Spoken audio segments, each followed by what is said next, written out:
Hello বন্ধুরা, এটা একটি ইমানি ম্যান্থো প্লাস বাম। এখানে কোম্পানি একটা ট্রিক লাগিয়েছে। যতটুকু দেখতে পাচ্ছেন এতটুকু এর ভিতরে বাম নেই। এর ভিতরে চাপ দিলে বেরিয়ে আসবে আর একটা কৌটো।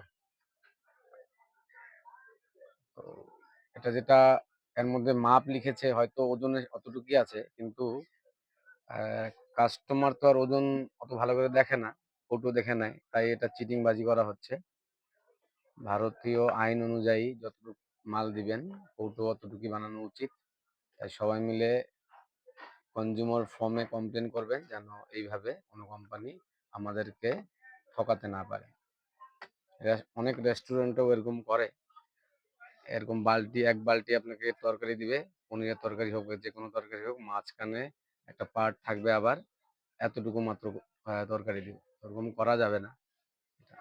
আইনত দণ্ডনীয়। ধন্যবাদ।